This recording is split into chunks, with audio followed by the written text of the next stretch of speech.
घंटे से विधानसभा में विजन डॉक्यूमेंट 2047 पर चर्चा जारी। बारी बारी सभी मंत्री विधायक रख रहे अपनी बात। आज सीएम योगी रखेंगे अपना पक्ष। विधानसभा में कानून व्यवस्था पर भी चर्चा। बीजेपी विधायक राजेश्वर सिंह ने कहा, अब गर्व से कहते हैं हम उत्तर प्रदेश में रहते हैं। सपा की बागी विधायक पूजा पाल बोली, जीरो टॉलरेंस की नीति ने मुझे दिलाया न्याय। रोजगार के मुद्दे पर मंत्री अनिल राजभर ने दिया जवाब। कहा, विपक्ष रोजगार पर बात करने को तैयार नहीं। 70 साल से ज्यादा पिछले 8 साल में रजिस्टर हुई कंपनियां, 8 लाख से ज्यादा सरकारी नौकरियां दी। विधानसभा में संजय निषाद के बयान पर हंगामा। एसपी को बताया फूलन देवी का हत्यारा। समाजवादी पार्टी ने किया विरोध।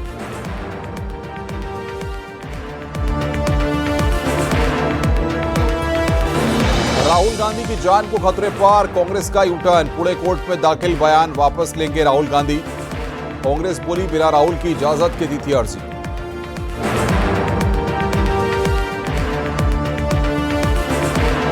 फिरोजाबाद में धोखाधड़ी गिरोह के 4 छात्रों की गिरफ्तारी। 1 करोड़ कीमत के 12 ट्रैक्टर बरामद। किसानों के झांसे में लेकर करते थे ठगी।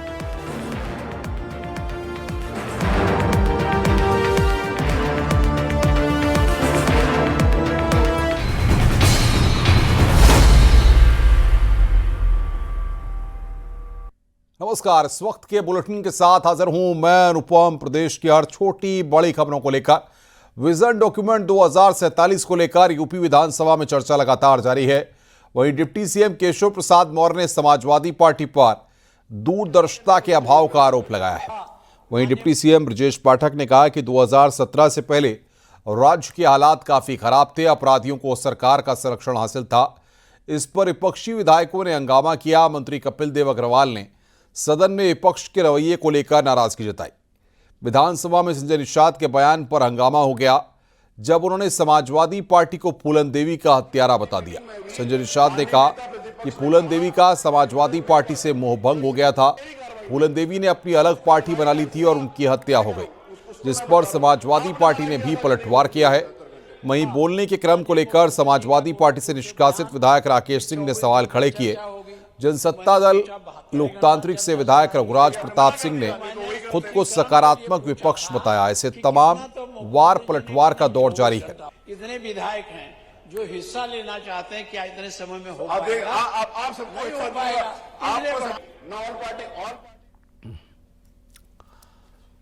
विपक्ष की तरफ से रोजगार को लेकर उठाए गए सवालों पर मंत्री अनिल राजभर ने सदन में जवाब दिया। मंत्री ने कहा कि विपक्ष ने बेरोजगारी पर चर्चा के लिए सदन में पत्र तो दिया, लेकिन चर्चा नहीं की। आजादी से 2017 तक प्रदेश में जितनी कंपनियां रजिस्टर नहीं हुई थी, उससे ज्यादा पिछले 7 साल में रजिस्टर हुई हैं। हमारा संकल्प हर हाथ को रोजगार देने का है।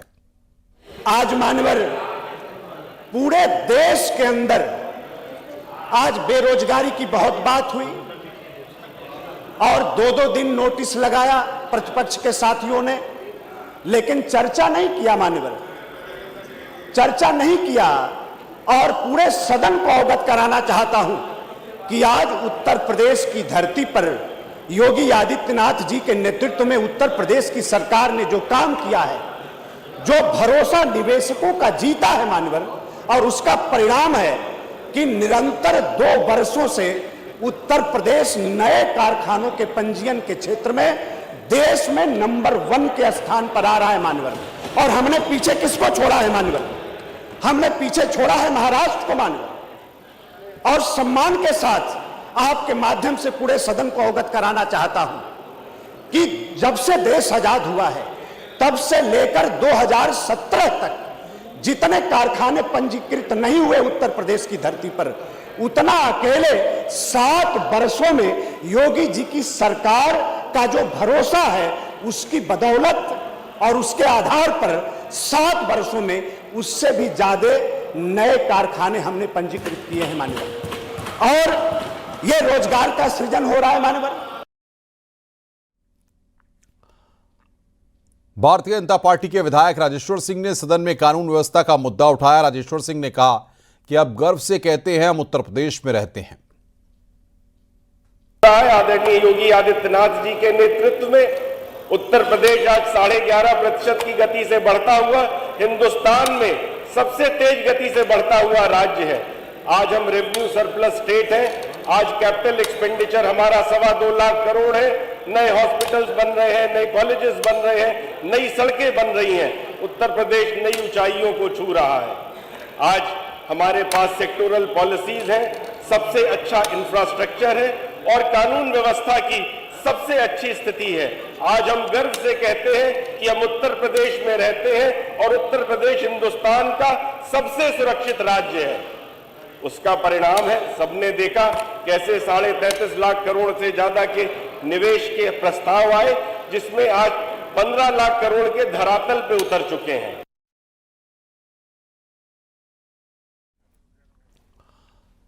समाजवादी पार्टी की बागी विधायक पूजा पाल ने चर्चा के दौरान सीएम योगी की तारीफ की। कहा, अतीक जैसे अपराधी लोग क्राइम पर जीरो टॉलरेंस की पॉलिसी से मिट्टी में मिला दिए गए, मुझे न्याय दिया गया। महोदय जी, मैं आपका ध्यान अपने तरफ ले आना चाहती हूँ। मैंने अपना पति खोया है जो इस सदन के माननीय सदस्य थे। ये बात किसी से छिपी नहीं है। पूरा सदन जानता है कि उनकी हत्या कैसे हुई थी और किन लोगों ने की थी। मैं धन्यवाद देना चाहती हूँ माननीय मुख्यमंत्री जी को, जिन्होंने मेरे छुपे हुए उन आंसुओं को देखने का काम किया जो वर्षों में किसी ने देखने का काम नहीं किया। मेरा दुख, मेरा तकलीफ माननीय मुख्यमंत्री जी ने देखने का काम किया और सही मायने में मुझे न्याय दिलाने का और देने का काम किया। माननीय अधिष्ठाता महोदय जी, मुझ जैसे पता नहीं कितने प्रयागराज में पीड़ित परिवार को माननीय मुख्यमंत्री जी ने ऐसे अपराधियों को दंड दे करके उनको न्याय दिलाने का काम किया है। और कल शायद मेरी प्रयागराज की जनता मुझे सुनेगी तो वो लोग भी माननीय मुख्यमंत्री जी को धन्यवाद देने का काम करेंगे पुनः दोबारा। और माननीय अध्यक्ष जी, मेरे जैसे पता नहीं कितने महिलाओं की सिंदूर को मिटाया गया, पता नहीं कितने माताओं की गोदी सूनी कर दी गई। मैं धन्यवाद देना चाहती हूं ऐसे मुख्यमंत्री जी का, जिन्होंने जीरो टॉलरेंस ला करके पॉलिसी को ला करके अपना करके अपराध और माफिया अतीक अहमद जैसे अपराधियों को मट्टी में मिलाने का काम।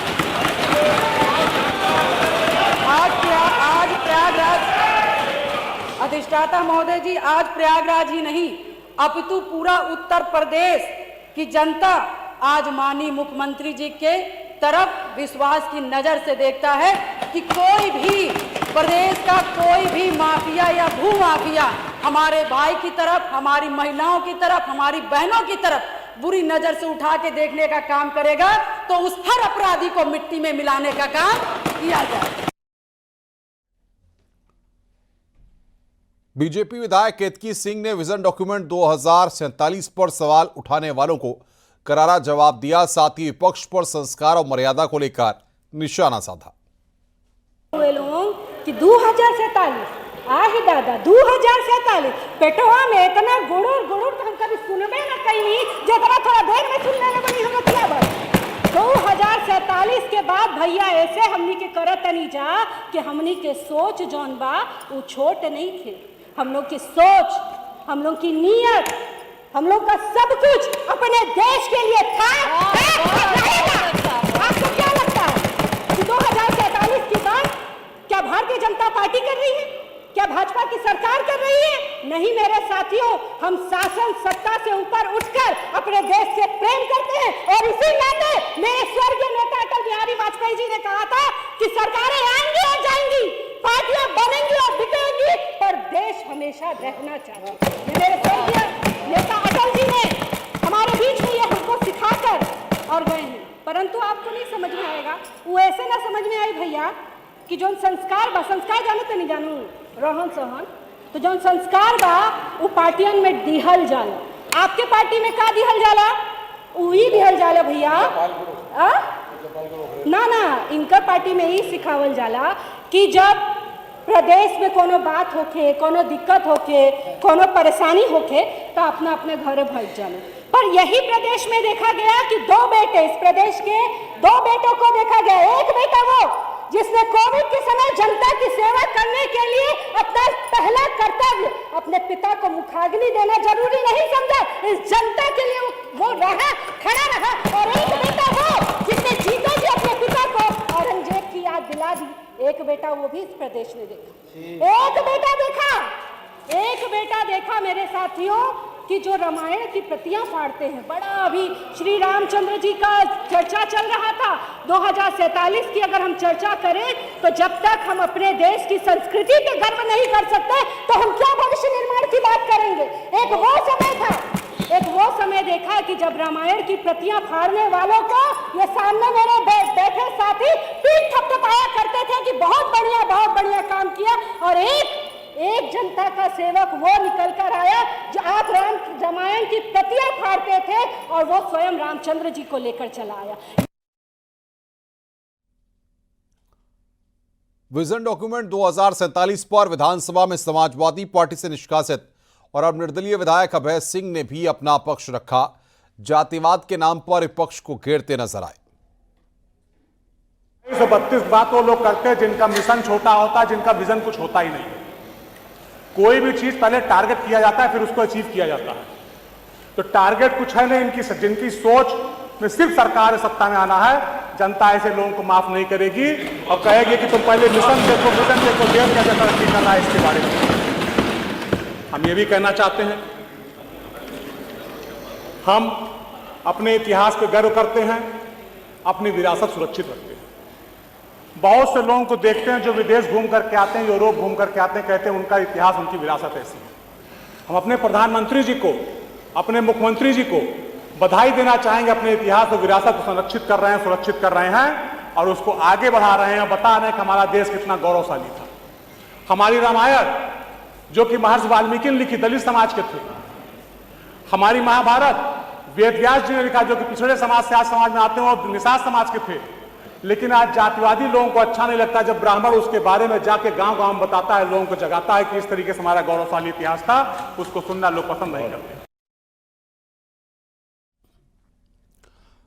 विधानसभा में कार्यवाही के दौरान सदस्यों के क्रम को लेकर समाजवादी पार्टी के विधायक और सपा से निकाले गए विधायक के बीच में हॉट टॉक देखने को मिली। नियम के मुताबिक 2 सत्ता पक्ष और 1 विपक्ष का सदस्य बोलने का फैसला हुआ था। इसी के बीच सदन की अध्यक्षता कर रही अनुपमा जायसवाल ने विपक्ष के 2 सदस्यों को बोलने का मौका दिया, जिस पर विधायक राकेश सिंह ने सवाल खड़े किए और खुद को स्वतंत्र विपक्ष बताया। राकेश सिंह के साथ राजा भैया ने भी कहा कि हम कुंठित विपक्ष नहीं हैं, हम सकारात्मक विपक्ष की भूमिका निभा रहे हैं। हम न सत्ता पक्ष के साथ हैं न ही समाजवादी पार्टी के साथ हैं।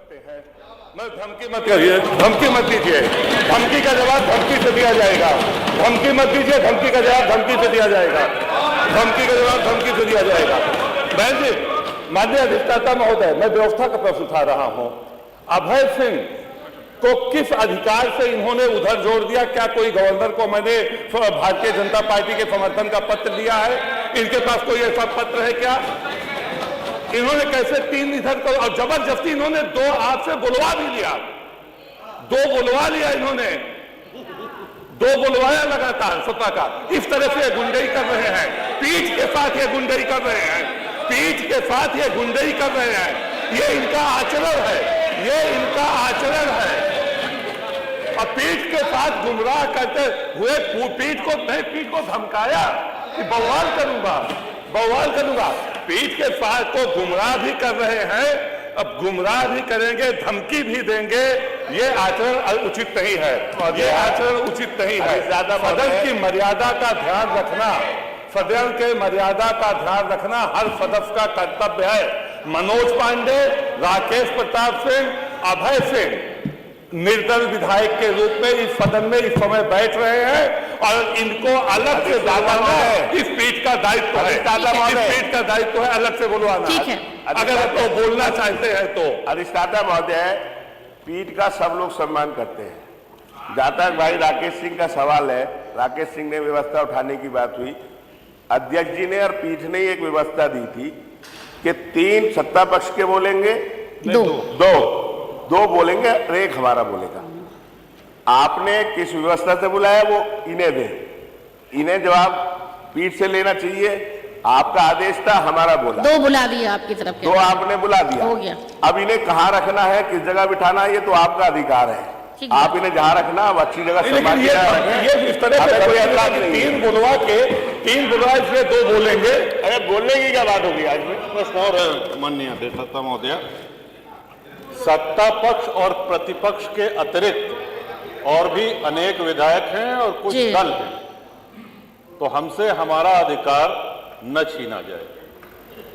ठीक बात है। चाहे वो राकेश जी हो, चाहे अभय जी हो, मनोज जी हो, चाहे जनसत्ता दल लोकतांत्रिक, हमको आप न तो सत्ता पक्ष में गिने न विपक्ष में गिने। हम सकारात्मक विपक्ष की भूमिका निभा रहे हैं, हम कुंठित विपक्ष की भूमिका नहीं निभाते हैं। ठीक बात है।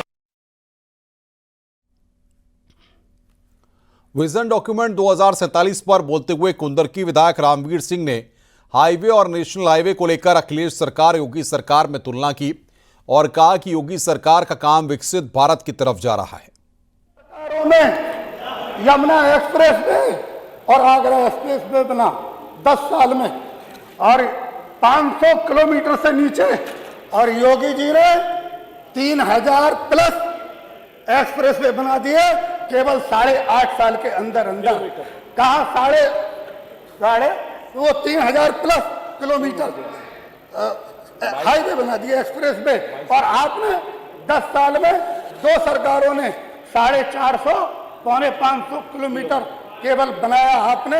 ये आपकी विकसित भारत की तस्वीर है। कहाँ 450 और कहाँ 3000 प्लस, ये विकसित भारत की और विकसित प्रदेश की तस्वीर है। आप नेशनल हाईवे पे आ जाएं, नेशनल हाईवे पे, तो नेशनल हाईवे आपके टाइम में भारत सरकार जो माननीय मोदी जी से पहले थी, उसमें बने 5599। और सीधे आपको विधानसभा लेकर चलते हैं, जहां पर सुरेश खन्ना संबोधित कर रहे हैं। 5 मिनट मंत्री जी को 5 मिनट दे दे, 4 मिनट उनको दे दे। आपने मुझे महत्वपूर्ण विषय विकसित भारत पर बोलने के लिए, समय देने के लिए आपका बहुत बहुत धन्यवाद, आभार। आज पूरे देश में उत्तर प्रदेश विधानसभा में सबसे पहले विकसित भारत और विकसित उत्तर प्रदेश के ऊपर चर्चा करने के लिए भी माननीय अध्यक्ष जी आपका धन्यवाद, आभार। माननीय अध्यक्ष जी 2014 में और 2017 में प्रदेश में भारतीय जनता पार्टी की सरकार बनने के बाद डबल इंजन की सरकार ने देश और प्रदेश में अनेक जन कल्याणकारी योजना प्रारंभ की। प्रदेश और देश की जनता ने जन कल्याणकारी योजनाओं का लाभ लिया और उसी का परिणाम है कि 2019, 22, 24 में भारतीय जनता पार्टी का जनादेश देकर देश और प्रदेश में भाजपा की सरकार बनाई। देश के यशस्वी प्रधानमंत्री जी का संकल्प है कि 2047 तक। विजन डॉक्यूमेंट 2047 पर बोलते हुए कारागार मंत्री दारा सिंह चौहान ने जेल में कैदियों के लिए किए गए इंतजामों पर बात रखी। योगी जी के नेतृत्व में जेल में जिस तरीके से सुरक्षा को लेकर ड्रोन कैमरा से लेकर के सीसीटीवी, मेटल डिटेक्टर, जैमर, आधुनिक पाकशाला, scanner baggage, movement control system, बंदियों के मनोरंजन के लिए एलईडी से लेकर टीवी, उनके स्वास्थ्य के लिए हर तरीके का हमने प्रयास किया है।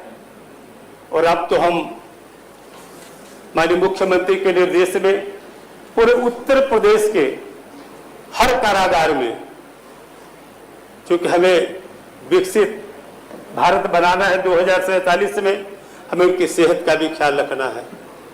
ओपन जिम की हमने व्यवस्था किया उत्तर प्रदेश में, उनकी शारीरिक मजबूती के लिए, मानसिक मजबूती के लिए ओपन जिम की स्थापना किया।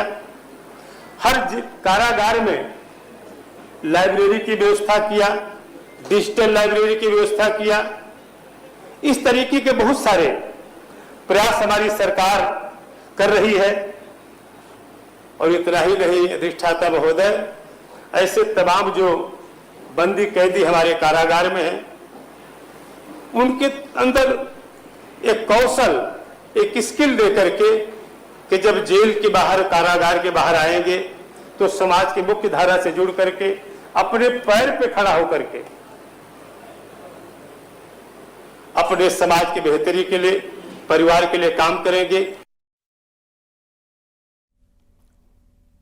समाजवादी पार्टी के विधायक आशू मलिक ने विजन डॉक्यूमेंट 2047 पर अपनी बात रखी और विजन डॉक्यूमेंट 2047 को सिर्फ छलावा बताया। से विजन डॉक्यूमेंट 2047 की चर्चा कर रही है। 2047 तक आत्मनिर्भर भारत, आत्मनिर्भर उत्तर प्रदेश का सपना दिखा रही है। लेकिन अध्यक्ष महोदय, अधिष्ठाता महोदय, यह सपना भी वही है जैसे 2017 में गड्ढा मुक्त उत्तर प्रदेश का सपना दिखाया गया था, जो आज तक गड्ढों में ही पड़ा है। अधिष्ठाता महोदय, यह विजन महज शब्दों का जाल है। जमीनी हकीकत से दूर दूर तक इसका कोई वास्ता नहीं है। सरकार 2047 के सपने बेच रही है और इसकी साफ वजह है कि सरकार 2025 से भाग रही है और 2025 का सामना नहीं कर पा रही है।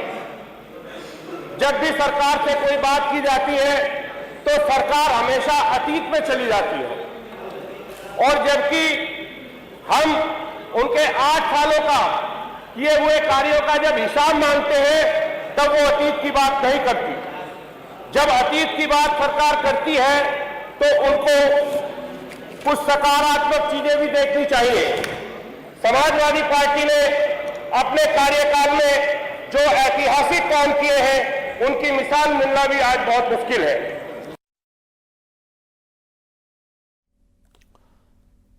समाजवादी पार्टी के विधायक तेज प्रताप यादव ने भी विजन डॉक्यूमेंट 2047 पर अपनी बात रखी है। तेज प्रताप यादव ने कहा कि विजन डॉक्यूमेंट के जवाब में हमने रीजन डॉक्यूमेंट मांगा है। सरकार ने जो वादे किए थे वो पूरे क्यों नहीं हुए?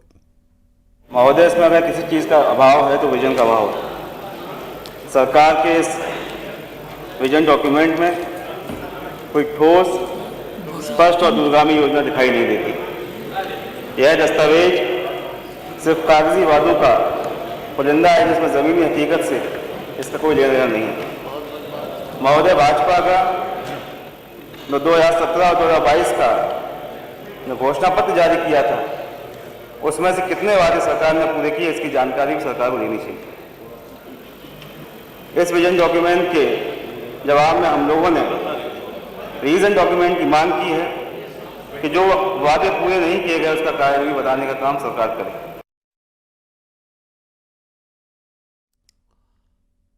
विजन डॉक्यूमेंट 2047 पर बोलते हुए मंत्री कपिल देव अग्रवाल ने कहा कि आज इंडस्ट्री तेजी से उत्तर प्रदेश में आ रही है। शिक्षा होगा, उनको कौशल उनके हाथ में होगा, उनका प्रशिक्षण होगा, विभिन्न ट्रेड के अंदर उनकी योग्यता होगी तो निश्चित रूप से जो व्यापार करेंगे, व्यवसाय करेंगे और नौकरी करने के साथ साथ वो एंटरप्रेन्योर बनेंगे तो ये प्रदेश आगे बढ़ने में निश्चित रूप से सहयोग करेगा। उत्तर प्रदेश के अंदर हम ग्रोथ इंजन के रूप में हम आगे बढ़ना चाहते हैं। ITI को विश्व स्तरीय विकास केंद्र हम बनाना चाहते हैं। जो हमारी आगामी योजना 2047 तक है उसके अंदर चरणबद्ध योजना के अंतर्गत बुनियादी ढांचा, उसका उन्नयन, स्मार्ट क्लासेस, आधुनिक प्रयोगशालाएं, डिजिटीकरण और प्रत्येक जनपद के अंदर स्मार्ट क्लासेस, आधुनिक प्रयोगशालाएं, उन्नत पाठ्यक्रम, इंडस्ट्री की मांग के अनुरूप जो इंडस्ट्री की डिमांड है। अभी तक पूर्व की सरकारों में लोगों को प्रशिक्षण होता था लेकिन इंडस्ट्री की डिमांड क्या है इसकी चर्चा नहीं होती थी। लेकिन आज इंडस्ट्री क्या चाहती है, हमने PhD चैम्बर के साथ, फिक्की के साथ, ICICI के साथ, IIA के साथ हमने बड़ी बड़ी मीटिंगें की हैं। उनकी डिमांड को समझा है, उनका हमने सर्वे कराया और सर्वे करा करके उनको कैसी उनकी डिमांड है, कैसे युवाओं को चाहते हैं, उनका सर्वेक्षण करा करके हम उसी प्रकार की ट्रेनिंग अपने बच्चों को, अपने विद्यार्थियों को, अपनी बालिकाओं को देने का लगातार हम काम करें। विजन डॉक्यूमेंट 2047 पर मंत्री ब्रजेश सिंह ने भी अपनी बात रखी है। ब्रजेश सिंह ने कहा कि विजन हर तबके के लोगों के सपनों को पूरा करने का विजन है। उत्तर प्रदेश 2047 का विजन प्रदेश के गांव, गरीब, किसान, वंचित, पिछड़े, आदिवासियों, उन सभी लोगों की उम्मीदों और विश्वास को पूरा करने का विजन है। जिनकी आंखों में एक सपना अपने वर्तमान भारत को विकासशील भारत से विकसित भारत तक की यात्रा के साथ अपनी आंखों के सामने साकार होते देखना है। ये 25 करोड़ प्रदेशवासियों का विजन है, संपूर्ण राष्ट्र की समृद्धि और विकास का विजन है। विकसित उत्तर प्रदेश 2047 का विजन केवल गांव, गरीब, किसान और प्रदेश की समृद्धि तक सीमित नहीं है, बल्कि यह विजन भारत को आत्मनिर्भर, विकसित और विश्व गुरु बनाने का भी विजन है। उत्तर प्रदेश के यशस्वी मुख्यमंत्री माननीय योगी आदित्यनाथ जी के कुशल नेतृत्व में साफ नीति, स्पष्ट नीति और साफ नीयत के साथ ये प्रदेश इस ओर तीव्र गति से और नवाचार के साथ सतत आगे बढ़ रहा है।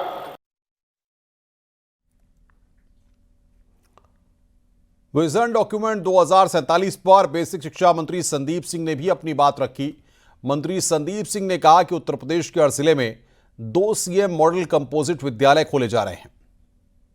27 लाख बच्चों को अपने विद्यालयों में नामांकित करने में सक्षम हो सके और इसको हम निरंतर जारी रखेंगे जब तक हम 100% हर एक बच्चे तक बेहतर शिक्षा को ना पहुंचा दें। हमारी शिक्षा की व्यवस्था को मजबूत बनाने के लिए हमारा विजन है कि हम सीएम मॉडल कंपोजिट विद्यालय, जो कि अपने अंतर्गत एक ऐसा संपूर्ण विद्यालय है जिसके अंतर्गत प्री प्राइमरी से लेकर के क्लास 12 तक, 12वीं कक्षा तक हम अत्याधुनिक सभी संसाधनों के साथ बेहतर शिक्षा की सुविधा देने का विजन के साथ हमारी सरकार आगे बढ़ चुकी है। वर्तमान में हम हर एक जनपद में 2-2 सीएम मॉडल कंपोजिट विद्यालय को बनाने का कार्य प्रारंभ कर चुके हैं। मैं बताना चाहता हूं, ये विद्यालय 30 करोड़ रुपए की लागत से एक विद्यालय का निर्माण किया जा रहा है। इस विद्यालय में बच्चों के पठन पाठन के लिए हर एक सुविधा उपलब्ध होगी। मंत्री दयाशंकर सिंह ने कहा कि हमने कुंभ, राम मंदिर उद्घाटन जैसे मौके पर फ्री बस सुविधा दी, राखी पर 3 दिन मुफ्त बस सुविधा दी। के समय में सकल सेवा पूरे निःशुल्क 2 महीना हम लोगों ने चलाया। अयोध्या में राम मंदिर के निर्माण के समय 2 महीने तक 300 बसें निःशुल्क चली। अभी हमारी माताएं बहनों को अभी रक्षाबंधन हुआ, पिछले बार 2 दिन का छूट दिए थे हम लोग, उसके पहले 1 दिन का। इस बार जोगी जी ने कहा कि 3 दिन की छूट। 8 तारीख, 9 तारीख, 10 तारीख, 8 तारीख के सुबह 6 बजे से 10 तारीख के रात के 12 बजे तक की छूट मिली। और हमारी माताएं बहनों अकेले नहीं, अपने पति और अपने भाई और एक अपने परिवार के साथ निःशुल्क 75 लाख लोगों को 3 दिन के अंदर 75 लाख लोगों को हम लोगों ने यात्रा कराई निःशुल्क। ये इसलिए हो पाया कि छोटी छोटी चीजों को रोक करके आज परिवहन विभाग को हम लोगों ने फायदा पहुंचाया। चलिए, बहुत धन्यवाद मंत्री जी, धन्यवाद। परिवहन मंत्री दयाशंकर सिंह ने कहा कि 2047 में बस और कार हवा में भी चलेगी। साथ ही कहा कि दिल्ली हरियाणा से आने वाली गाड़ी को टैक्स फ्री किया। विजन 2047 में ऐसा हो कि उस समय, अभी देखिए बस 1 मिनट लेंगे, अभी जैसे जाम की समस्या है, प्रदूषण की समस्या है, सड़क दुर्घटना की समस्या है, 2047 में जो टेक्नोलॉजी बढ़ रही है, ऐसी अब बसें और कार चलेगी कि वो सड़क पर भी चलेगी और हवा में भी उड़ेगी और पानी में भी चलेगी। इस तरह की मोटरसाइकिल बसें अभी आप देखिए दिल्ली के अंदर जो हमारे एनसीआर है, वहां पर हम डीजल बसें नहीं चला पा रहे, वहां पर इलेक्ट्रिक और सीएनजी बसें चल रही है। और एआई के माध्यम से आप अभी हम लोग चलान करते हैं तो भी कैमरे से चलान करते हैं, आने वाले दिनों में चलान ही नहीं करेंगे। चलान के बाद आपने कौन सी गलती की वो भी आपको बताने का काम करेंगे और वहीं से आपका जो है शुल्क काट करके आपको उसे मुक्त भी करने का काम करेंगे। और हम लोगों ने अभी 22 से लेकर के 17 से लेकर के 22 तक 8,53,000 चलान को भी निःशुल्क जीरो करने का काम किए। और दिल्ली का हमारे बहुत भाई है नोएडा के भी है। आप पहले दिल्ली से नोएडा आते थे तो आप देखते थे कि जो है गाड़ियां जो टैक्सी होती थी तो रोक ली जाती थी। आज हम लोगों ने टैक्स फ्री कर दिया कि कोई भी दिल्ली का या हरियाणा का कोई व्यक्ति हमारे एनसीआर क्षेत्र में आएगा तो उसको टैक्स नहीं देना पड़ेगा। आज कोई गाड़ी नहीं रोकी जाती। विधान परिषद में गाय और गोवंश का भी मुद्दा उठा। मंत्री धर्मपाल सिंह ने कहा कि हमारी और सपा सरकार में जमीन और आसमान का अंतर है। अखिलेश जी गोबर से बदबू आने की बात करते हैं, वहीं हमारे मुख्यमंत्री जी योगी जी गोबर को माथे से लगाते हैं। समाजवादी पार्टी की सरकार और योगी सरकार में जमीन आसमान का अंतर है। जब मुख्यमंत्री अखिलेश यादव थे तो गायों को बूचड़ खाने काटने के लिए अधिक से अधिक संख्या में बढ़ रहे थे, और योगी आदित्यनाथ के समय में अब बूचड़ खानों को न बनाकर निराश्रित गौवंश को गौशालाएं बनाकर हम संरक्षित और सुरक्षित करने का काम कर रहे हैं। मनवर अखिलेश जी के समय गाय कसाई को देखकर कांपती थी। अब माननीय योगी आदित्यनाथ जी के समय गाय को देखकर कसाई कांपने का काम करता है। ये सरकार को अंदर है।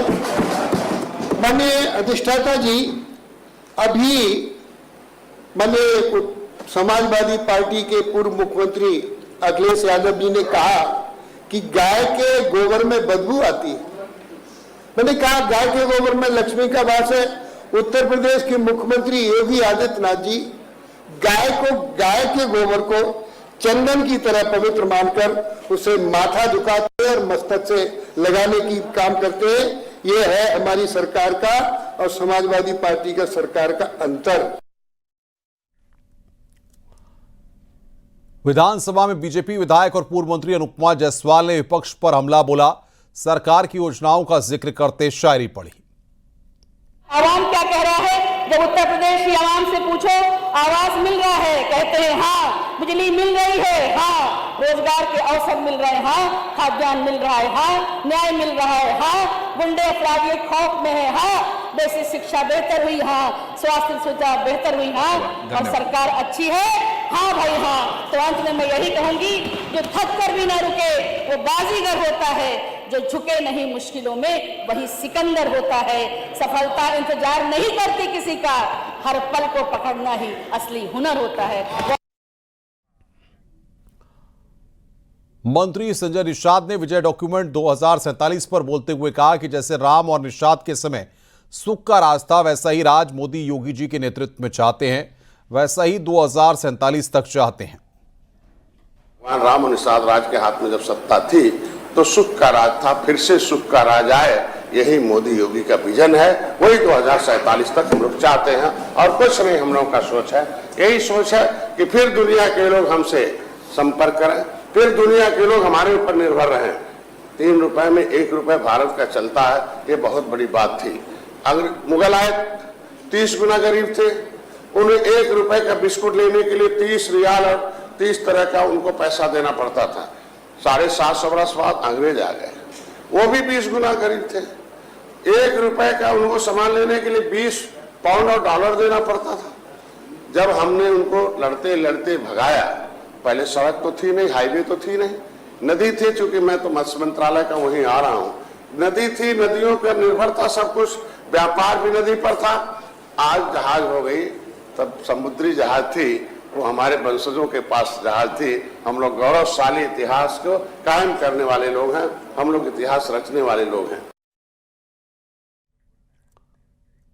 और सीधे आपको विधानसभा ले चलते हैं, जहां पर बलदेव सिंह औलख बोल रहे हैं। इस वक्त हेक्टेयर उत्पादन में वृद्धि किए जाना लक्षित है।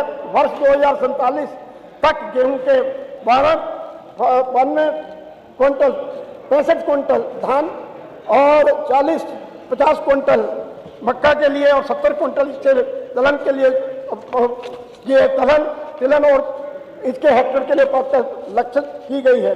प्रदेश कृषि योग्य भूमि सीमित है और उत्तर प्रदेश में संभावित शहरीकरण व औद्योगिकरण से कृषि योग्य भूमि आवासों, उद्योगों और अन्य सुविधाओं के सृजन के लक्ष्य होना स्वाभाविक है।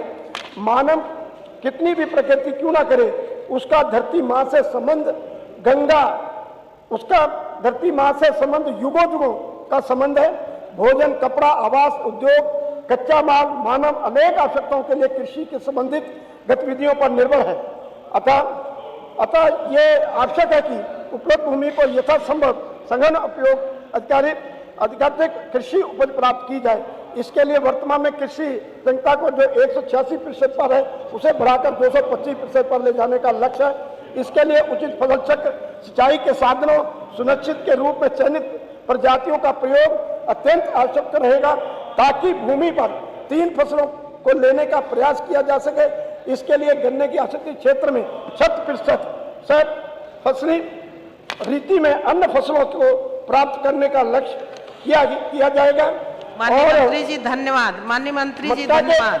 मक्का के वर्ष में भर में आच्छादन का 50% हेक्टेयर तक का विस्तारीकरण किया गया है। मैं कृषि के आधुनिकीकरण के संगठनीकरण उद्देश्य से भूमि और बीज मुद्रक स्वास्थ्य यंत्रीकरण निवेश पर बल दिया जाएगा और प्रत्येक ग्राम पंचायत व प्रत्येक खेत को आधुनिक के लिए लक्षित किया जाएगा। अमित सिंह चौहान 75 क्रियाओं का यंत्रीकरण किया जाएगा। मंत्री जी अब बैठ जाइए। अध्यक्ष महोदय, सिर्फ ये कृषि का बड़ा महत्वपूर्ण विषय है। जैविक और प्राकृतिक खेती को बढ़ावा देने का काम किया है। मुद्रा सात्विक अंश को बढ़ाया गया है। चिया और रामदाना और किनोआ और मक्खन की खेती करने का भी काम किया गया है। जैसे कि कृषि क्षेत्र में कई तकनीकी लाने के लिए एग्रीटेक का सहारा लिया जा रहा है। अधिक समरसता से बंजर भूमि को ऊसर भूमि को उपचारित कराकर कृषि योग्य भूमि करने का प्रयत्न किया जाएगा। और मैं आपको ये मैं कहना चाहता हूँ, अभी हमारे माननीय सदस्यगण कह रहे थे खाद की किल्लत के बारे में। खाद की किल्लत कहीं नहीं है। माननीय मंत्री जी अब बैठ जाइए। धन्यवाद। Doctor Amit Singh Chauhan, doctor Amit Singh Chauhan.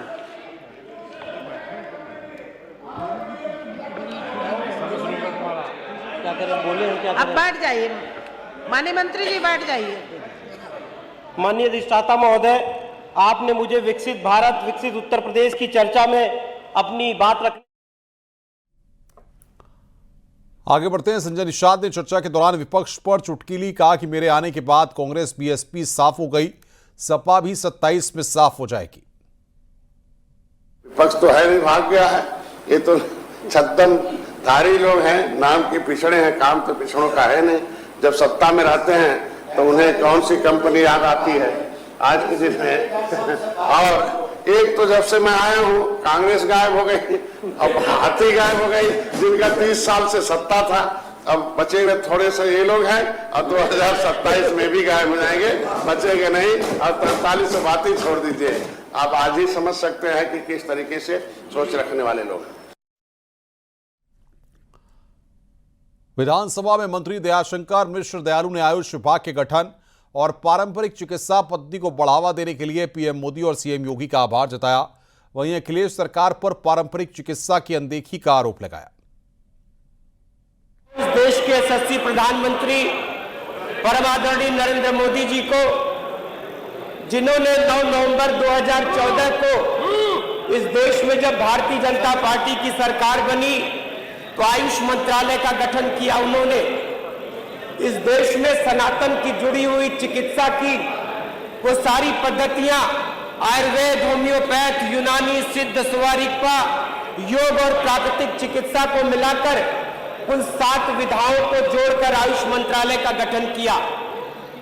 उत्तर प्रदेश में उस समय समाजवादी पार्टी की सरकार थी और अगर उसके मुखिया चाहते तो उत्तर प्रदेश में भी 2014 में ही आयुष मंत्रालय का गठन होता। लेकिन दुर्भाग्य है कि 3 वर्षों तक इनकी सरकार थी और इन्होंने उत्तर प्रदेश में आयुष मंत्रालय का गठन होने नहीं दिया। आयुष मंत्रालय उत्तर प्रदेश में अप्रैल 2017 में जब हमारे माननीय मुख्यमंत्री योगी आदित्यनाथ जी उत्तर प्रदेश के मुख्यमंत्री बने तो उत्तर प्रदेश में आयुष मंत्रालय का गठन हुआ। इसके पहले हम चिकित्सा सेवा, चिकित्सा शिक्षा के अंतर्गत आयुष मंत्रालय के विभाग हुआ करते थे। किसी ने कहा है कि तुमने चाहे तो ये हालात बदल सकते थे और मेरे आंसू तेरी आंखों से निकल सकते थे। तुम तो ठहरे ही रहे झील के पानी की तरह, दरिया बनते तो दूर निकल सकते थे। इन्होंने आयुष मंत्रालय का गठन उत्तर प्रदेश में नहीं होने दिया। साइंस और टेक्नोलॉजी मंत्री अनिल कुमार ने भी विधानसभा में विभाग का विजन पेश किया। मंत्री ने विज्ञान के क्षेत्र में अपनी सरकार में हुए विकास और आगे की प्रस्तावित योजनाओं की जानकारी दी। मान्यवर 2017 से पूर्व मात्र गाजियाबाद में डॉक्टर श्यामा प्रसाद मुखर्जी वैज्ञानिक पार्क की स्थापना की गई, लेकिन मान्यवर वर्तमान में हमारी सरकार के द्वारा जनपद आगरा में विज्ञान पार्क, वाराणसी में नक्षत्रशाला विज्ञान पार्क, बांदा, बरेली, मुरादाबाद में भी विज्ञान पार्क एवं नक्षत्रशालाओं के निर्माण कार्य प्रस्तावित है। होमगार्ड मंत्री धर्मवीर प्रजापति ने भी विजन डॉक्यूमेंट 2047 पर अपनी बात रखी। धर्मवीर प्रजापति ने कहा कि 2047 तक विकसित भारत बनाने के लिए होमगार्ड भी अग्रणी भूमिका निभाएगा, जिसके लिए कई प्रस्ताव हैं। कुछ सुझाव हमारे जो 2047 तक के विषय पर यहाँ सदन में चर्चा हो रही है, तो हमने जो सोचा है कि 2047 तक हमारा होमगार्ड विभाग कैसा हो, इसमें हमने कुछ सुझाव बिंदु रखे हैं।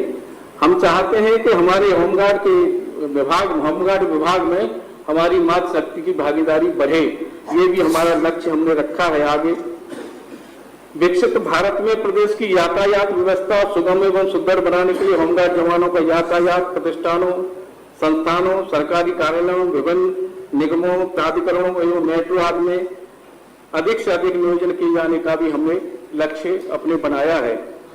पुलिस विभाग के सहयोग के साथ साथ सामाजिक कार्य में भी होमगार्ड विभाग की सहभागिता उत्तर वृद्धि का लक्ष्य भी हमने इसमें रखा है। पुलिस के साथ साथ स्थानीय सूचना संकलन, पेट्रोलिंग, डायल 112, साइबर क्राइम, महिला सुरक्षा 1090 आदि में प्रशिक्षित होमगार्ड जवानों की भूमिका बढ़ाने का भी हमारा। भारतीय जनता पार्टी के विधायक पुरुषोत्तम ने चर्चा के दौरान विपक्ष को आड़े हाथों लिया। ऑपरेशन सिंदूर पर जहां विपक्ष को घेरा, वहीं ट्रंप के टैरिफ पर मोदी सरकार के जवाब की तारीफ की। और डोनाल्ड ट्रंप की भाषा बोलकर भारत की सेना पर उंगली उठाने का काम कर रही है। ऑपरेशन सिंदूर सफल ऑपरेशन हुआ, उस सफल ऑपरेशन में उत्तर प्रदेश की भी भूमिका है। उत्तर प्रदेश में आत्मनिर्भर बनाने वाले अस्त्रों का इस्तेमाल करके पाकिस्तान को सबक सिखा दिया। जब डोनाल्ड ट्रंप ने बोलिए, पाकिस्तान की भाषा बोल रहे हैं आप भी बोल रहे हैं, आपके नेता भी बोल रहे हैं। डोनाल्ड आत्मनिर्भर भारत, जिस डोनाल्ड ट्रंप ने भारत पर पेनल्टी लगा दी, भारत पर विभिन्न प्रकार के टैरिफ लगा दिया, उसके बाद भारत के प्रधानमंत्री ने जिस प्रकार का जवाब दिया है, उससे भारत आत्मनिर्भरता की ओर बढ़ रहा है, मजबूती की ओर बढ़ रहा है। विजन डॉक्यूमेंट 2047 पर अल्पसंख्यक मंत्री दानिश आजाद अंसारी ने भी बातचीत रखी। दानिश अंसारी ने समाजवादी पार्टी पर हमला बोलते हुए मुसलमानों को धोखा देने का आरोप लगाया। की बात है कि इतने महत्वपूर्ण चर्चा में भी समाजवादी पार्टी यहां कहीं दिखाई नहीं दे रही। ये वही समाजवादी पार्टी है जो अपने आप को समाज का हितैषी होने का ढिढोरा पीटती है, ढोंग रचती है। इस समाजवादी पार्टी में अगर सबसे ज्यादा धोखा और सबसे ज्यादा अत्याचार किसी समाज के साथ किया है तो मेरे अल्पसंख्यक मुस्लिम पासमानदा समाज के साथ किया। जब समाजवादी पार्टी के हाथ में उत्तर प्रदेश की डोराई है, उत्तर प्रदेश की शिक्षा में सबसे पिछले पायदान पे हमारा अल्पसंख्यक मुस्लिम पासमानदा समाज खड़ा दिखा है। समाजवादी पार्टी ने अपने शासनकाल में न हमारे शिक्षा के लिए कोई काम किया, न हमारे रोजगार के लिए कोई काम किया, न हमारे उद्योग के लिए कोई काम किया, न हमारे विकास के लिए कोई काम किया। केवल और केवल मुसलमानों का राजनीतिक इस्तेमाल करने का काम अगर किसी पार्टी ने किया तो काम समाजवादी पार्टी ने किया। भारतीय जनता पार्टी के विधायक पलटू राम ने चर्चा के दौरान अखिलेश यादव पर बाबा साहेब भीमराव अम्बेडकर के अपमान का आरोप लगाया। 2047 पर हो रही चर्चा के दौरान मैं सुबह से देख रहा हूं कि हमारे विपक्ष के साथी जिस तरह से बाबा साहब भीमराव अंबेडकर के नाम को लेकर के अपने उस उपस्थिति को दर्ज कराने का काम कर रहे हैं, जो पूर्व में इनके नेता ने डॉक्टर बाबा साहब भीमराव अंबेडकर के उस सम्मान को अपमानित करने का काम किया था। मैं आज समाजवादी पार्टी के नेताओं से पूछना चाहता हूं कि वर्ष 2016 में गाजियाबाद में हज हाउस का उद्घाटन चल रहा था। समाजवादी पार्टी के नेता आजम खां जिस मंच पर माननीय अखिलेश यादव जी बतौर मुख्यमंत्री उपस्थित थे, और उस मंच से डॉक्टर बाबा साहब भीमराव अंबेडकर के उस इशारे को उन्होंने जिस तरह से भूमाफिया कह करके उनको अपमानित करने का काम किया था, आज समाजवादी पार्टी किस मुंह से डॉक्टर अंबेडकर का नाम लेकर के और जय हिंद का नाम लेकर के समाजवादी पार्टी हमको कहना चाहती है। ये समाजवादी पार्टी के लोग जब इन्होंने देखा कि इनका धरातल पूरी तरह से खिसक चुका है, कभी समाजवादी पार्टी के मुख्यालय पर अपने आप को शूद्र लिख करके बहुजन समाज के, दलित समाज के लोगों को चिढ़ाने का काम करते हो। मंत्री नरेंद्र कश्यप ने चर्चा के दौरान समाजवादी पार्टी पर निशाना साधते हुए कहा कि अखिलेश सरकार में पीडीए का ध्यान नहीं रखा गया। पीडीए के नाम से समाजवादी पार्टी की परिभाषा को परिवर्तित कर रहे हैं। पीडीए के नाम से समाज में भ्रम की स्थिति पैदा करने की कोशिश कर रहे हैं, लेकिन जब भी उन्हें उत्तर प्रदेश की सत्ता में आने का मौका मिला, उन्होंने पीडीए समूह के साथ जुड़े हुए ओबीसी समाज के हित और अधिकारों पर कोई काम नहीं किया। उनके 5 सालों का जो लेखा जोखा है, खासतौर से ओबीसी समाज के बच्चों के संदर्भ में, तो मुझे सदन के संज्ञान में लाना है कि समाजवादी पार्टी के 5 सालों की सरकार में केवल 9,000 रुपए की 9,000 करोड़ की धनराशि छात्रवृत्ति और शुद्ध पूर्ति पे व्यय की गई, जबकि हमारी सरकार में 13,000 करोड़ से ज्यादा धनराशि व्यय करके हमारी योगी सरकार ने वास्तविक रूप से पिछड़ों के सर्वांगीण विकास की नई अवधारणा को जन्म दिया। मंत्री गिरीश चंद यादव ने खिलाड़ियों और खेल के प्रोत्साहन से जुड़ा विजन पेश किया। मंत्री ने खेल के क्षेत्र में हो रहे विकास की जानकारी सदन में दी। मैं आज के इस अवसर पर इस बात की और जिक्र करना चाहता हूं, पहले जिन प्रतियोगिताओं में पुरस्कार राशि की व्यवस्था नहीं थी, उत्तर प्रदेश के यशस्वी मुख्यमंत्री जी के नेतृत्व में, जैसे Asian cup, junior world cup, university game, उनको भी पुरस्कार राशि देने की व्यवस्था हमने इस अपने विभाग में किया। मैं आज के इस अवसर पर एक बात और सदन को पूरा अवगत कराना चाहता हूं। जो हमारे अंतर्राष्ट्रीय स्तर के खिलाड़ी थे, वो जो है प्रतियोगिताओं में पदक नहीं जीत पाते थे, माननीय मुख्यमंत्री जी ने निर्णय किया कि हम ऐसे जो अंतर्राष्ट्रीय प्रतियोगिताओं में पार्टिसिपेट करके आते हैं, उनको 1.5 लाख रुपए पर मानदेय पर हम रखेंगे। जैसे हमारे उत्तर प्रदेश के खिलाड़ी को किसी प्रकार को उनको कोचेज का अभाव न हो, और ऐसे 50 पदों को सृजित किया है। मैं आज के इस अवसर पर इस बात की भी जिक्र करूंगा, आज हमारी सरकार लगभग 14 लोगों को उनको जो है 1.5 लाख पदों पर मानदेय पर उनकी नियुक्ति दे दिया। ये उत्तर प्रदेश के इतिहास में पहली बार ऐसा कदम उठाया गया है।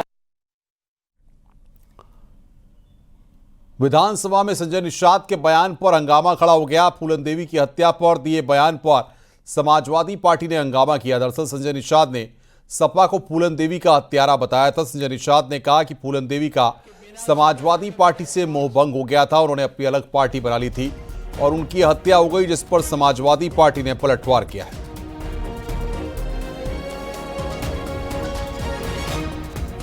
एक मिनट शांत रहिए। फूलन देवी के हत्यारे आप लोग हैं। जमुना निषाद, दर्जन भर निषाद नेताओं के हत्यारे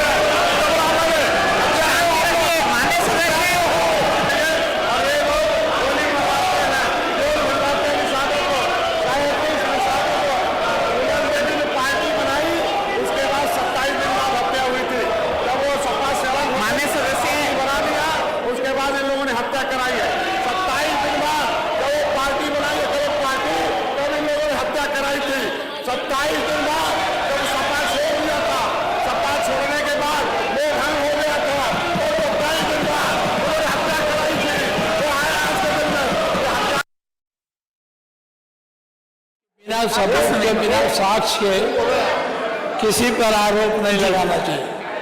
संजय निषाद वरिष्ठ नेता हैं, जमुना प्रसाद जी हमारे नेता थे, तब ये बहुत कुछ नहीं थे। अब वो नहीं हैं तो ये बड़े नेता वहाँ के हैं, हम उनके नेतृत्व को कोई चुनौती नहीं देते। लेकिन ये सही है कि फूलन देवी को जिसने मारा वो पकड़ा गया, जेल भी गया होगा, मुकदमा भी चला। लेकिन यहाँ आप एक जिम्मेदार व्यक्ति हैं, आपको ये कह देना कि फूलन देवी के आप हत्यारे हैं, ये उचित नहीं है। वहीं विपक्ष के हंगामे के बाद संजय निषाद एक बार फिर उठे और फूलन देवी पर दिए गए अपने बयान पर क्या कहा, सुनिए। फूलन देवी का नहीं, माननीय सदस्य ये कर लीजिए, सलाह देना होगा दे दीजिएगा। लेकिन मैं तो अपने वंश पर 1 दर्जन निषादों की हत्या हुई है, कोई नेता बाकी नहीं हमें छोड़कर। कौन आएगा समाज का नेतृत्व करने? कोई सिंगल नेता देश में बचाओ, बता दीजिए। बचा है माननीय सदस्य, फूलन देवी माननीय सदस्य इस बहन फूलन देवी का मैं राष्ट्रीय अध्यक्ष हूँ, पार्टी कहलाए। ठीक है, वो बात सुन ली गई, जो उन्होंने कहा वो भी उन निकलवा दी जाएगी या देख लिया जाएगा। आपसे मेरा निवेदन है कि बस 1 मिनट में सुनने देंगे ना, सीबीआई जांच कराना। मैं कह रहा हूँ माननीय मंत्री जी प्लीज, फूलन देवी का आप से मोह भंग हो गया। उत्तर प्रदेश कैसे विकसित बने बना लिया 27 दिन बाद, जब उन्होंने क्लब पार्टी बना लिया और अलग से पार्टी बना लिया, तो जब अलग से पार्टी बना लिया 27 दिन बाद हत्या हो गई। माननीय वाचस्पति जी होनी चाहिए ना। रुक रहे हैं ब्रेक के लिए, खबरों का सिलसिला लगातार जारी है।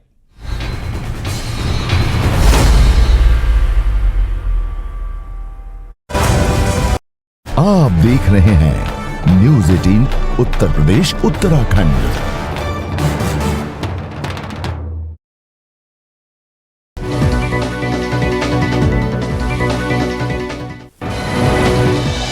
सोनप्रयाग में पुलिस और श्रद्धालुओं के बीच विवाद हो गया। बारिश के चलते यात्रा को रोके जाने पर तनाव, पुलिस को करना पड़ा लाठीचार्ज, कल तक यात्रा पर रोक।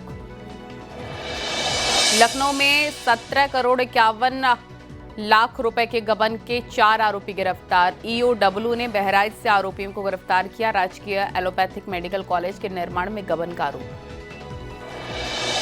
महोबा में दामाद पर सास की हत्या करने का आरोप, आरोपी दामाद पर धोखाधड़ी, तलाक और मेंटेनेंस का चल रहा था मुकदमा। इटावा में नगला महानंद गांव में कब्र बनाने से हड़कंप, पुलिस ने कब्र हटाकर कराया समतल। हापुड़ के अभिषेक गौतम ने 559 सैनिकों के नाम शरीर पर गुदवाए। भगत सिंह, महात्मा गांधी, रानी लक्ष्मीबाई, शिवाजी की तस्वीरें भी गुदवाई। महोबा में महिला को सरकारी हैंडपंप से पानी भरना महंगा पड़ गया। दबंग ने महिला को लाठी डंडों से मारकर लहूलुहान किया, आरोपी की तलाश में पुलिस। आजादी के जश्न में डूबा प्रयागराज, कई जगहों पर तिरंगा यात्रा निकाली गई। बदायूं में स्टंट करते हुए हादसा, 3 दोस्त बर्थडे पार्टी से लौट रहे थे, एक दोस्त गंभीर रूप से घायल। लखनऊ में दीनदयाल उपाध्याय यूनिवर्सिटी के 44वें दीक्षांत समारोह की तैयारियां, समारोह में शामिल होंगी राज्यपाल आनंदीबेन पटेल। 161 मेधावियों को मिलेगा स्वर्ण पदक। प्रतापगढ़ में राज्य महिला आयोग की सदस्य प्रतिभा कुशवाहा ने वन स्टाफ सेंटर का जायजा लिया है। कई खामियों को मिलने पर दुरुस्त करने के निर्देश दिए। लखनऊ में मुख्य निर्वाचन अधिकारी के दफ्तर के पास सपा कांग्रेस का प्रदर्शन, चुनाव आयोग पर वोट चोरी का आरोप, पुलिस हिरासत में कई नेता। बांके बिहारी ट्रस्ट अधिनियम को मिली मंजूरी, 18 सदस्यीय बोर्ड करेगा मंदिर का संचालन, 20 लाख तक लेन देन का न्यास को होगा स्वतंत्र अधिकार। अयोध्या में दीपोत्सव को लेकर राम की पैड़ी का अधिकारियों ने जायजा लिया, सितंबर तक सभी काम पूरा करने के निर्देश। ब्रिजभूषण शरण सिंह को फिर आई दबदबे की याद, कहा गोंडा मतलब दबदबा, कहीं भी जाओ बता दो गोंडा से हूं, वो बता देंगे ये दबदबा वाले हैं। जौनपुर में आजीविका मिशन से जुड़ी सहायता समूह की महिलाएं बना रही है तिरंगा। 68 समूह की 350 से अधिक महिलाएं बनाएंगी 7 लाख झंडे। जालौर में किसानों ने तिरंगा यात्रा निकाली, ट्रैक्टर पर निकाली तिरंगा यात्रा। गोरखपुर में हर घर तिरंगा के तहत स्कूली बच्चों ने निकाली तिरंगा यात्रा, भारत माता की जय के नारे लगाए। झांसी में पुलिसकर्मियों ने निकाली तिरंगा यात्रा, हर घर तिरंगा अभियान से जागरूक किया। बलिया में डीएम के नेतृत्व में निकली तिरंगा यात्रा, घरों पर तिरंगा लगाने की अपील। आवारा कुत्तों को लेकर सुप्रीम कोर्ट के फैसले का सांसद अतुल गर्ग ने स्वागत किया। कहा, सुप्रीम कोर्ट के फैसले से कुत्तों के हमले के आप देख रहे हैं न्यूज़ 18 उत्तर प्रदेश उत्तराखंड।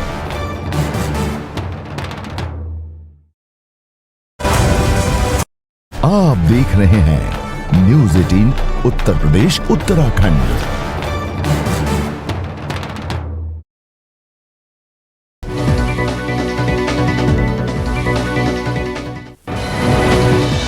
सोनप्रयाग में पुलिस और श्रद्धालुओं के बीच विवाद हो गया। बारिश के चलते यात्रा को रोके जाने पर तनाव, पुलिस को करना पड़ा लाठीचार्ज, कल तक यात्रा पर रोक। लखनऊ में 17 करोड़ 51 लाख रुपए के गबन के 4 आरोपी गिरफ्तार। ईओडब्ल्यू ने बहराइच से आरोपियों को गिरफ्तार किया। राजकीय एलोपैथिक मेडिकल कॉलेज के निर्माण में गबन का आरोप। महोबा में दामाद पर सास की हत्या करने का आरोप, आरोपी दामाद पर धोखाधड़ी, तलाक और मेंटेनेंस का चल रहा था मुकदमा। इटावा में नगला महानंद गांव में कब्र बनाने से हड़कंप, पुलिस ने कब्र हटाकर कराया समतल। हापुड़ के अभिषेक गौतम ने 559 सैनिकों के नाम शरीर पर गुदवाए। भगत सिंह, महात्मा गांधी, रानी लक्ष्मीबाई, शिवाजी की तस्वीरें भी गुदवाई। महोबा में महिला को सरकारी हैंडपंप से पानी भरना महंगा पड़ गया। दबंग ने महिला को लाठी डंडों से मारकर लहूलुहान किया, आरोपी की तलाश में पुलिस।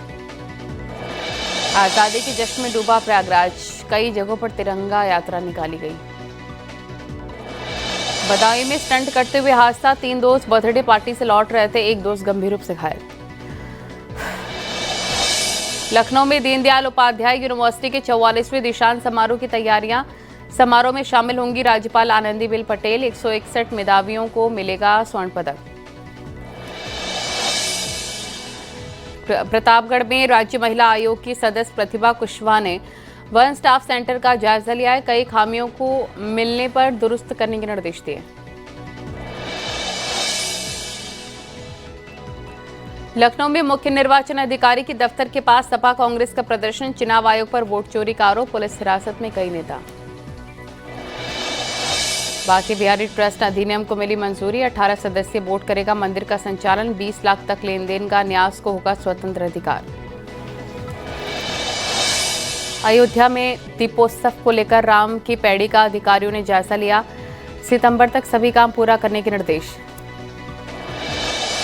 ब्रिजभूषण शरण सिंह को फिर आई दबदबे की याद, कहा गोंडा मतलब दबदबा, कहीं भी जाओ बता दो गोंडा से हूं, वो बता देंगे ये दबदबा वाले हैं।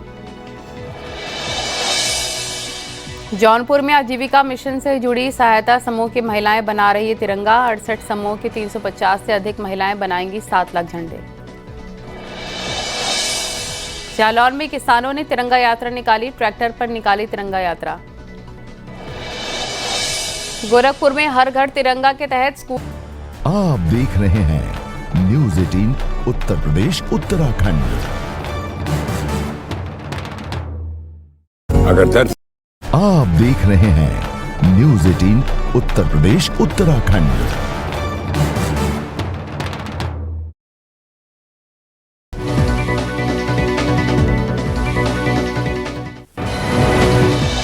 सोनप्रयाग में पुलिस और श्रद्धालुओं के बीच विवाद हो गया। बारिश के चलते यात्रा को रोके जाने पर तनाव, पुलिस को करना पड़ा लाठीचार्ज, कल तक यात्रा पर रोक। लखनऊ में 17 करोड़ 51 लाख रुपए के गबन के 4 आरोपी गिरफ्तार। ईओडब्ल्यू ने बहराइच से आरोपियों को गिरफ्तार किया। राजकीय एलोपैथिक मेडिकल कॉलेज के निर्माण में गबन का आरोप। महोबा में दामाद पर सास की हत्या करने का आरोप, आरोपी दामाद पर धोखाधड़ी, तलाक और मेंटेनेंस का चल रहा था मुकदमा। इटावा में नगला महानंद गांव में कब्र बनाने से हड़कंप, पुलिस ने कब्र हटाकर कराया समतल।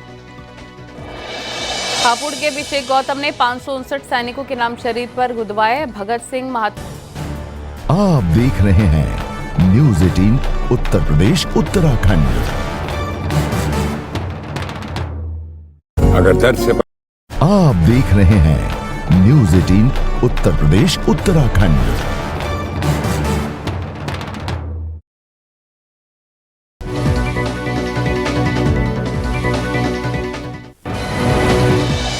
सोनप्रयाग में पुलिस और श्रद्धालुओं के बीच विवाद हो गया। बारिश के चलते यात्रा को रोके जाने पर तनाव। पुलिस को करना पड़ा लाठीचार्ज। कल तक यात्रा पर रोक। लखनऊ में 17 करोड़ 51 लाख रुपए के गबन के 4 आरोपी गिरफ्तार। EOW ने बहराइच से आरोपियों को गिरफ्तार किया। राजकीय एलोपैथिक मेडिकल कॉलेज के निर्माण में गबन का आरोप। महोबा में दामाद पर सास की हत्या करने का आरोप। आरोपी दामाद पर धोखाधड़ी, तलाक और मेंटेनेंस का चल रहा था मुकदमा। इटावा में नगला महानंद गांव में कब्र बनाने से हड़कंप। पुलिस ने कब्र हटाकर कराया समतल। हापुड़ के अभिषेक गौतम ने 559 सैनिकों के नाम शरीर पर गुदवाए। भगत सिंह, महात्मा गांधी, रानी लक्ष्मीबाई, शिवाजी की तस्वीरें भी गुदवाई। इस न्यूज के सह प्रायोजक 100% सुरक्षित किसानों का सच्चा साथी बोपारा स्टार्टर। प्रताप यूनिवर्सिटी 3 लाख करोड़ से ज्यादा का राजस्व हमारी स्टेट भारत सरकार को प्राप्त होने का काम हुआ। ये सिद्ध करता है कि राजस्व के क्षेत्र में भी पर्यटन एक महत्वपूर्ण भूमिका निभाने का काम करता है। हम लोग आज कह सकते हैं कि 2017 में जहाँ केवल 36 परियोजनाएं उत्तर प्रदेश में प्रतिवर्ष पर्यटन विकास की स्वीकृत होने का काम होता था, उसके सापेक्ष उत्तर प्रदेश में 2017 के बाद 3000 से ज्यादा परियोजनाओं को धरातल पर उतारने का काम आदरणीय योगी जी की सरकार में हुआ है। आज उत्तर प्रदेश का कोई विधानसभा क्षेत्र नहीं, कोई जनपद ऐसा नहीं जहां पर्यटन की कोई न कोई योजना हम लोगों ने दे करके वहां अपने आस्था, आध्यात्मिक और धार्मिक स्थलों को विकसित करने का, पर्यटन सुविधाएं अव्यवस्थित करने का, इंफ्रास्ट्रक्चर डेवलप करने का, उनको कनेक्टिविटी देने का काम न किया हो। आज हम कह सकते हैं कि जिस प्रकार से चाहे प्रयागराज का महाकुंभ हो, भगवान राम की जन्मस्थली अयोध्या में आज भगवान राम के मंदिर की स्थापना का कार्य हो, चाहे कल जो विधेयक प्रस्तुत हुआ है, इस विधेयक में वृंदावन के कॉरिडोर का मामला हो, इस मामले में हम लोग निश्चित रूप से एक सनातन परंपरा, आदत और मूल्यों को बहुत ऊपर ले जाने के संकल्प के साथ आगे बढ़ रहे हैं और हमने धरातल पर करके दिखाने का काम किया है। आज हम कह सकते हैं कि हमने विभिन्न जो महत्वपूर्ण डेस्टिनेशन थे जिनमें लोगों की श्रद्धा, आस्था, भावना जुड़ी थी, उनको तीर्थ विकास परिषद के रूप में डेवलप करके नैनीताल सारण तीर्थ विकास परिषद का गठन किया। 7 उत्तर प्रदेश में तीर्थ विकास परिषदों का गठन किया है, जिसमें नेमिष, शुक्रधाम, चित्रकूट धाम, अयोध्या धाम, विंध्यवासिनी धाम, ब्रज तीर्थ विकास परिषद और देवी पाटन धाम, मंत्री जी 7 धन्यवाद। धामों को किया। धन्यवाद। मैं 2 वक्तव्य कर रहा हूँ। हम लोगों ने हमने बौद्ध तीर्थ स्थलों को भी सारनाथ, आज हम फक्र और गौरव के साथ कह सकते हैं, सुन लीजिए भाई, आपके मतलब का है, जब बौद्ध की बात करते हैं तो बौद्ध अनुयायियों का एक सम्मान की बात है कि हमने सारनाथ को भी यूनेस्को की विश्व धरोहर सूची में शामिल करा करके भारत का, उत्तर प्रदेश का और बौद्ध अनुयायियों का मान सम्मान बढ़ाने का काम किया है। आज हम लोगों ने कुशीनगर, श्रावस्ती, कपिलवस्तु, शंखसा, कौशाम्बी को बौद्ध तीर्थ पर्यटक स्थल के रूप में भव्यता, दिव्यता देने का काम किया है। ये लोग बात करते हैं कि हम लोग एक मतांतर के लोगों की बात करते हैं। हम लोगों ने विभिन्न 12 सर्किटों में प्रदेश को बांट के धन्यवाद। एक बात क्लोज कर रहा हूँ। Mahabharat circuit, Sufi circuit, Bundelkhand circuit, Braj circuit, Ramayan circuit, Vindhya circuit, craft circuit, आध्यात्मिक सर्किट, स्वतंत्रता संग्राम सर्किट, शक्तिपीठ सर्किट, बौद्ध सर्किट और जैन सर्किट के रूप में पूरे प्रदेश को वर्गीकृत करके उनका समग्र रूप से विकास करने का काम किया है। हमने गढ़मुक्तेश्वर, नाथ कॉरिडोर बरेली, बटेश्वरनाथ धाम आगरा, शाकुंभरी देवी शक्तिपीठ सहारनपुर को भी अलग से चिन्हित करके विशेष श्रेणी में इनका डेवलपमेंट करने का निर्णय लिया है। हम लोग प्रकृति के साथ कोरोना काल के बात जुड़ने का काम कर रहे हैं। हमने माननीय मुख्यमंत्री की अध्यक्षता में इको टूरिज्म बोर्ड का गठन करके वहाँ पर्यटन सुविधाएं लेकर के जहाँ हमारे जितने प्राकृतिक संसाधन हैं, दुधवा हो, कुतरनिया हो या सोनभद्र के विभिन्न प्राकृतिक स्थल हो, उनको भी जोड़ने का काम किया है। हमने एडवेंचर टूरिज्म और अनेक परंपराओं को धरातल पर उतारने का काम किया है। और हम एक गौरवान्वित तरीके से कह सकते हैं कि हम लोगों ने 3008 परियोजनाओं को धरातल पर उतारने का काम किया है।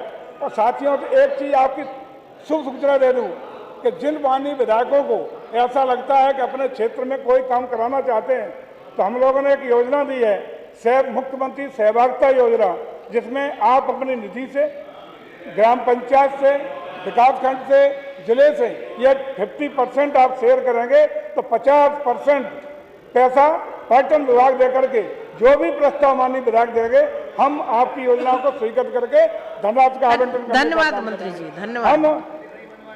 मैं कमलाकांत राजभर।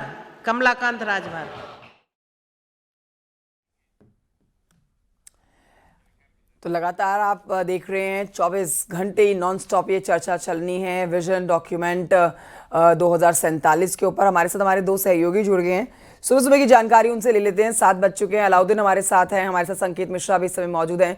संकेत के पास चलते हैं। संकेत, ये अपने आप में राज्य सरकार का बहुत बड़ा फैसला, 24 घंटे चर्चा का, आलोचना तो इसकी काफी की गई थी, लेकिन ये चर्चा काफी सुचारू चली है। इस समय भी यहाँ पर तमाम जो विधायक हैं वो बोल रहे हैं और सरकार की उपलब्धि और विजन डॉक्यूमेंट 2047 को लेकर अपनी बातें रख रहे हैं। संकेत। बिल्कुल, देखिए, जब से कल से सदन की शुरुआत हुई और चर्चा की शुरुआत हुई, 11:30 बजे शुरुआत हुई विजन डॉक्यूमेंट 2047 की पर चर्चा की और सुरेश खन्ना ने, जो संसदीय कार्य मंत्री हैं, उन्होंने शुरुआत की। उसके बाद से लगातार चर्चा चल रही है, पूरी रात ये चर्चा चली और जो सबसे खास बात है वो ये रही कि विपक्ष जिस तरीके से दिन में हंगामा जरूर करता रहा, विरोध करता रहा, लेकिन विपक्ष के जो विधायक थे रात में विधानसभा में उन्होंने भी पूरी तरीके से सहभागिता की। ये सबसे खास बात है। विधान परिषद में जरूर वो संख्या कम नजर आई, लेकिन विधानसभा में इस चर्चा में विपक्ष शामिल रहा और ये चर्चा नॉन स्टॉप चली। किसी भी तरीके से कोई अवरोध नहीं हुआ और उत्तर प्रदेश के विकास के एजेंडे को लेकर लगातार अलग अलग विभाग के मंत्रियों ने अपने विभाग का पूरा ब्यौरा रखा और अपने विभाग के बारे में बातचीत की। ये दिन उत्तर प्रदेश की विधानसभा ही नहीं, उत्तर प्रदेश के लिए यादगार और ऐतिहासिक दिन हो गया है।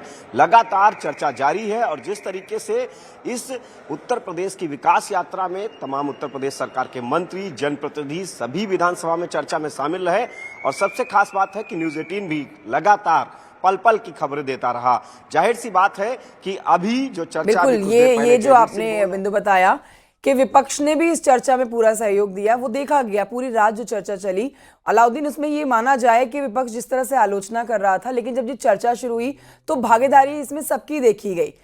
जिसमें जब सुरेश खन्ना बोले या फिर बड़ा जो भी नेता मंत्री बोला, उन सबका एक ही कहना और उद्देश्य 2047 तक का कि गरीबी मुक्त होना चाहिए उत्तर प्रदेश, यहाँ पर विकास होना चाहिए हर क्षेत्र में, बच्चों की पढ़ाई से लेकर, शिक्षा से लेकर, महिलाओं की सुरक्षा से लेकर, रोजगार से लेकर हर एक मुद्दे के ऊपर चर्चा की गई है, जो अक्सर हम चुनावी समय में सुनते हैं। लेकिन अच्छी, महत्वपूर्ण और सुंदर बात यह रही कि विपक्ष ने भी इस चर्चा में सहयोग पूरा दिया। अलाउद्दीन।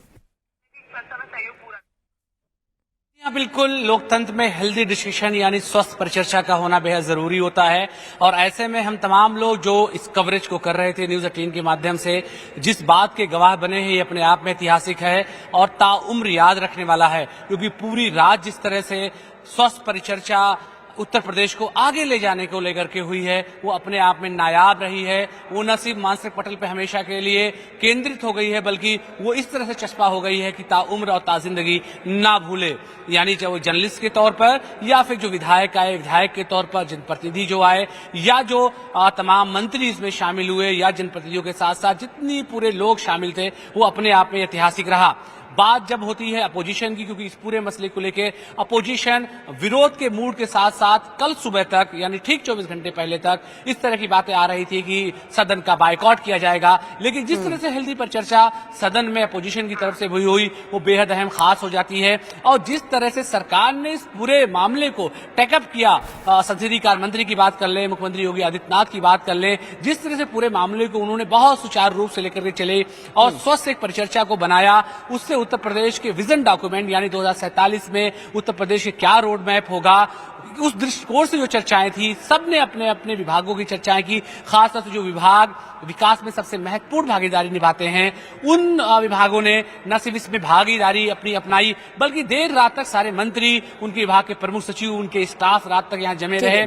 तमाम विधायक जिनको बोलने का मौका 30 सेकंड या 40 सेकंड जब बात प्रदेश के विकास की आती है तो देखिए पार्टियां भले ही अलग अलग हो, लेकिन विजन सबका एक ही है, मकसद सबका एक ही है कि प्रदेश का विकास हो और यहाँ पर हर किसी की बेहतरी के लिए कार्य हो। उसी मिशन से जुड़ते हुए जो 24 घंटे से अधिक का समय बीतने वाला है, ये चर्चा चल रही है, ये बहुत ही बेहतर चल रही है, जिसमें विपक्ष भी अपना सहयोग दे रहा है। आप दोनों का बहुत शुक्रिया जानकारी हमारे दर्शकों तक पहुंचाने के लिए। यहाँ आगे बढ़ते अपने दर्शकों को बता देते हैं कि समाजवादी पार्टी की बागी विधायक पूजा पाल ने चर्चा के दौरान सीएम योगी की तारीफ भी की है।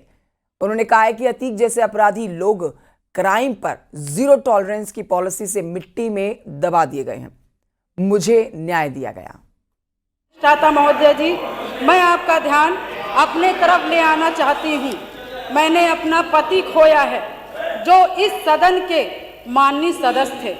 ये बात किसी से छिपी नहीं है, पूरा सदन जानता है कि उनकी हत्या कैसे हुई थी और किन लोगों ने की थी। मैं धन्यवाद देना चाहती हूँ माननीय मुख्यमंत्री जी को, जिन्होंने मेरे छुपे हुए उन आंसुओं को देखने का काम किया जो वर्षों में किसी ने देखने का काम नहीं किया। मेरा दुख, मेरा तकलीफ माननीय मुख्यमंत्री जी ने देखने का काम किया और सही मायने में मुझे न्याय दिलाने का और देने का काम किया। माननीय अधिष्ठाता महोदय जी, मुझ जैसे पता नहीं कितने प्रयागराज में पीड़ित परिवार को माननीय मुख्यमंत्री जी ने ऐसे अपराधियों को दंड दे करके उनको न्याय दिलाने का काम किया है। और कल शायद मेरी प्रयागराज की जनता मुझे सुनेगी तो वो लोग भी माननीय मुख्यमंत्री जी को धन्यवाद देने का काम करेंगे पुनः दोबारा। और माननीय अध्यक्ष जी, मेरे जैसे पता नहीं कितने महिलाओं की सिंदूर को मिटाया गया, पता नहीं कितने माताओं की गोदी सूनी कर दी गई। मैं धन्यवाद देना चाहती हूं ऐसे मुख्यमंत्री जी का, जिन्होंने जीरो टॉलरेंस ला करके पॉलिसी को ला करके अपना करके अपराध और माफिया अतीक अहमद जैसे अपराधियों को मट्टी में मिलाने का काम आज प्रयागराज अधिष्ठाता महोदय जी, आज प्रयागराज ही नहीं अपितु पूरा उत्तर प्रदेश की जनता आज माननीय मुख्यमंत्री जी के तरफ विश्वास की नजर से देखता है कि कोई भी प्रदेश का कोई भी माफिया या भू माफिया हमारे भाई की तरफ, हमारी महिलाओं की तरफ, हमारी बहनों की तरफ बुरी नजर से उठा के देखने का काम करेगा तो उस हर अपराधी को मिट्टी में मिलाने का काम किया जाए। आपको बताएंगे समाजवादी पार्टी के विधायकों से मिलने विधानसभा पहुंचे सपा सांसद धर्मेंद्र यादव ने देर रात तक चर्चा पर सवाल उठाए। उन्होंने कहा कि विजन डॉक्यूमेंट की बात तो बाद में होगी, पहले जनता बीजेपी के वादों का रिवीजन मांग रही है। पहले 5 चुनावों के हिसाब का इस समय इंतजार है, उस पर बीजेपी पहले जवाब दे। इस डॉक्यूमेंट की तस्वीर की बात तो बाद में होगी, पहले जो 14, 17, 19, 22, 24 5 जो घोषणा पत्र हुए जारी किए भारतीय जनता पार्टी ने अलग अलग चुनावों में, उसका रिवीजन बताएं। पहले इस बात का जवाब दें कि उन्होंने जो वादे किए थे इन 5 चुनावों में उसमें कितने पूरे किए। बाकी तो ये बातें तो करना बहुत आसान होता है, बातें 14 से लगातार चल रही हैं, लेकिन अब प्रदेश और देश की जनता हिसाब मांग रही कि आपने क्या करके दिया। जहां महंगाई कई गुनी बढ़ गई, बेरोजगारी अब तक की सबसे ज्यादा दर बढ़ चुकी है, स्विस बैंक से पैसा जहां आना था वहां 3 गुना ज्यादा बढ़ चुका है। आप सोचो क्या बातें की थी और कहां पे खड़ी है सरकार।